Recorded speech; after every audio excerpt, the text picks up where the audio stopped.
So we're on Team Civilization here. We want to see the maniacs of Hamas be defeated. So we've seen news this morning that, quite honestly, I'm a little confused by, and I was hoping you could navigate it and help us understand, which is that Israel bombed Qatar, which houses a lot of Hamas officials. What happened here? And if I were to introduce just the skeptical question, will this potentially endanger America's own interests in the Middle East? So please, Ben, help me better understand the situation. Sure. So I think that the lead up to understand here is that Qatar sort of plays both sides when it comes to its negotiating stance between Hamas and Israel and the United States. So it has provided extraordinary material support to Hamas directly, billions of dollars in material support to Hamas. The leadership of Hamas have been living in Qatar for years at five-star hotels.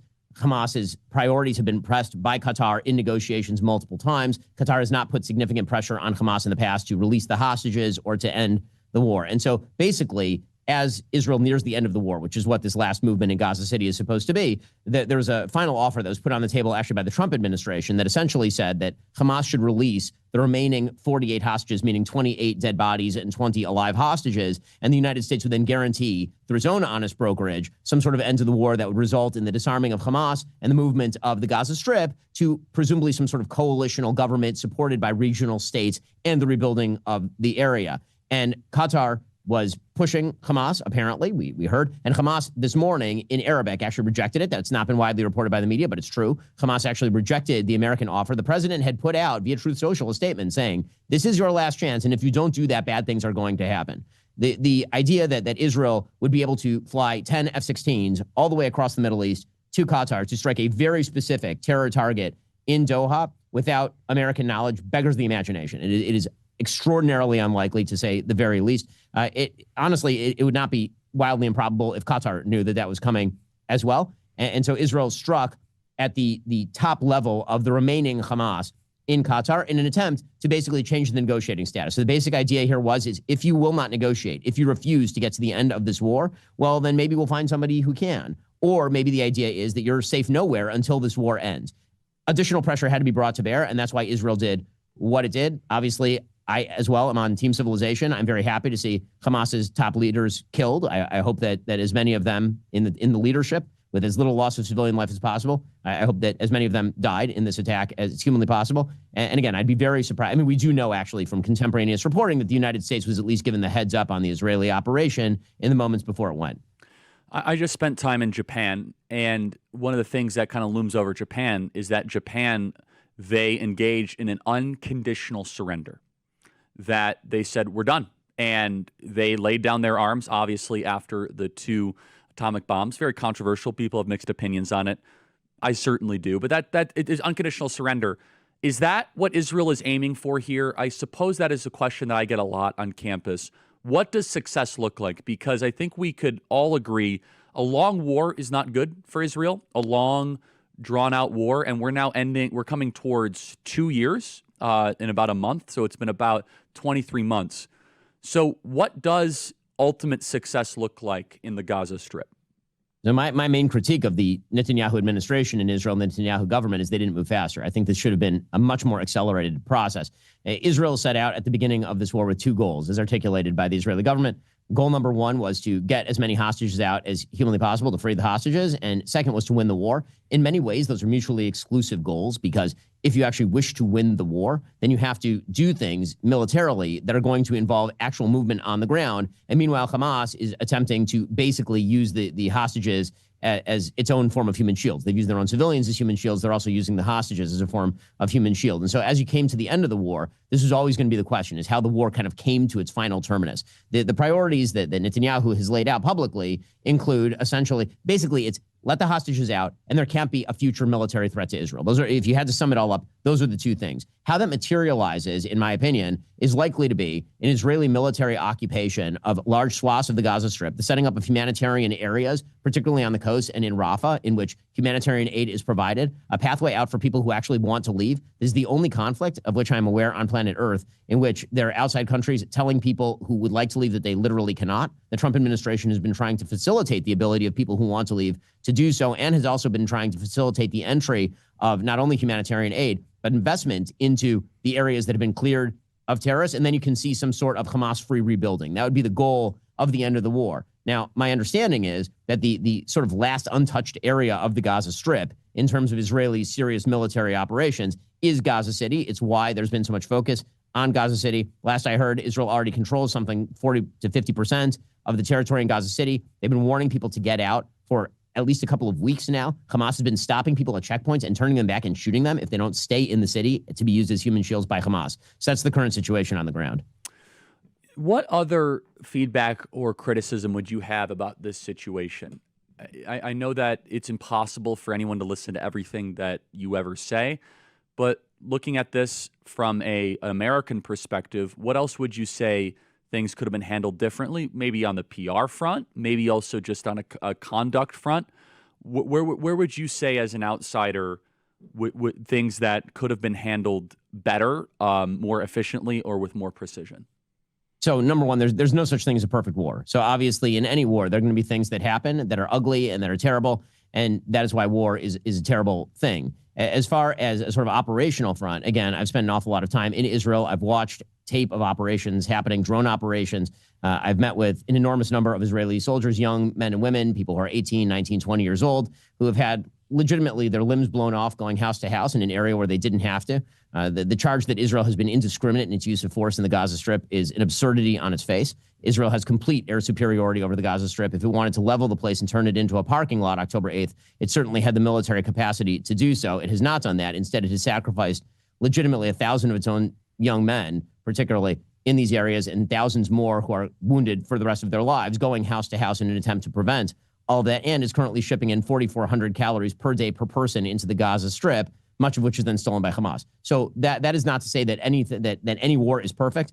This war has been conducted in about as meticulous way as any urban war in history. Just because war is ugly doesn't mean that it's being fought wrongly. And I think that the main mistake that Israel has made is misunderstanding how public relations works, in the sense that they couldn't have presented this war in a better, kinder way that people would have loved. What they could have done is move faster. And the reality is that the American way of doing war is to win as fast as possible. And we don't like long, drawn-out occupations. We don't like long, drawn-out military operations. That's true in Iraq. It's true in Afghanistan. It's true in Ukraine. It's true in the Gaza Strip. And so the kind of things that we Americans like to see are, for example, the operations against Hezbollah that took about 3 weeks to 5 weeks, or the operation against Iran, which took about 12 days, right? Those are operations that any ally of the United States can sustain. Long operations like the one that Israel has been performing in the Gaza Strip are inherently very, very difficult from PR level. And I'm not sure, to be frank, that there is a way for Israel to, quote unquote, win the PR war in the middle of a very long war against an intransigent terrorist enemy that legitimately embeds itself in the most damaging places. A claim I receive often, and we're starting our campus tour tomorrow, is that Israel is committing genocide. How do you respond to that, Ben? There is literally no definition of genocide by which Israel is committing a genocide. Typically, a genocide involves the targeted killing of the vast majority of the population, or at least an attempt to do so. There has never been a genocide attempted in world history in which the food that was being shipped in was more than the daily caloric intake of the average American into the areas where you're supposedly attempting to genocide the population. The total population loss in the Gaza Strip thus far has been 3%. During the Holocaust, just to take a reference, it was 50%. During Rwanda, it was significantly higher than 3%. You don't issue leaflet warnings to people. You don't go house to house in a genocide in an attempt to reduce civilian casualties. I understand that people use genocide at this point to just mean thing I don't like. And I get that. I understand. Nobody likes war. Nobody wants war. Certainly not the Israelis, who are not at war on October 6th. The fact is that every Israeli family has to send their 18-year-old son or daughter off to the military with the possibility that they're going to get blown up in Gaza. That is not something that any Israeli wants, right, left, or center. The real question is whether the accusations are accurate. They certainly are not, again, by any stretch of the imagination. Author, Ben Shapiro, author of Lions and Scavengers. We're going to get to that in a second. I have one or two other questions on Israel. I think it's very important for our audience to hear this, though, because there is an incessant campaign. And one thing a friend said to me, interestingly, which is, okay, Charlie, we've pushed back against the media on COVID, on lockdowns, on Ukraine, on the border, so like maybe we should also ask a question. Is the media totally presenting the truth when it comes to Israel? Just a question, that maybe we shouldn't believe everything the media says, because I know I've been conditioned to ask a lot more critical questions over the last couple of years. So, Ben, some people would accuse Israel of wanting to ethnically cleanse. Some people in the Israeli government are saying, again, it's all over the place, right? You have opinions all over. In your opinion, what would a good outcome 5 years from now be, and how does one respond to the claims of ethnic cleansing? So ethnic cleansing, the idea, presumably, that population movement is equivalent to ethnic cleansing. I think ethnic cleansing is a term that's been fairly recently coined to describe population movement during war. And the reality is that's been ongoing for literally all of human history. The idea that Israel is, quote unquote, forcing people out of the Gaza Strip, that is not the stated policy of the Israeli government. The idea is if people want to leave, they can, but they're not being forced to leave. Again, moving people out of heavily urbanized areas that are honeycombed with terrorist booby traps pretty much everywhere is not the same thing as, quote unquote, ethnic cleansing. And I think that ethnic cleansing is very often used as sort of a softer form of the genocide attack, the idea being that Israel is trying to kill everyone, which of course is not true. As far as your earlier question about what we believe from the media, one of the things that I find kind of astonishing in some of the folks on the right who are highly critical of Israel is actually the lack of the lack of skepticism when it comes to legacy media. Legacy media are radically anti-Israel overall. The New York Times can certainly not be accused of being a pro-Israel outlet. It'd be very difficult to make the accusation that the Associated Press, which has worked hand in glove with Hamas for years, or Reuters, that these are wildly pro-Israel outlets. And yet, when it comes to the reporting, it seems to be sort of the opposite. Ben, so the Ben, perception the legacy media is like owned by the Jews. And I was going to say, Ben, come on. You Jews own the media, Ben. So, I mean, come on. As you could tell by all the wonderful headlines you guys get. Well, I mean, dude, the accusation that we own the media has not prevented, the Daily Wire from employing people who radically disagree with me on all of these matters. I mean, I don't agree with Matt Walsh on foreign policy. Matt obviously is a major host over at Daily Wire, and that's Matt's just my shop. And I'm overtly pro-Israel. Right? I mean, I'm not making any bones about this. I'm a Jew and I'm a Zionist. I'm not going to pretend that to say otherwise would be absolutely silly. To suggest that some sort of atheistic Jewish person by birth who does not care about Judaism or Israel owning the New York Times means the New York Times is pro-Israel is to ignore literally every bit of coverage they have ever done for my entire lifetime. We're running out of time here, but just last question on this, Ben. I know this might be a tougher question, but Bibi said, quote, I didn't like he said this, I'll be honest. You can't be MAGA if you're anti-Israel. I don't like it for a couple reasons. How did you analyze that statement from Bibi?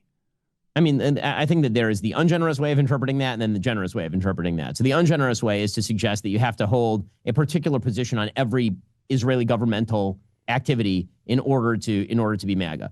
Which, of course, is not true. I mean, you can disagree from the right or from the left with Bibi's policies, and you can still be plenty MAGA. I think the idea that Bibi is putting out there is that if you are taking Hamas's side against Israel in a conflict, it is very difficult to align that with the stated positions of the Trump administration or what President Trump himself is doing right now.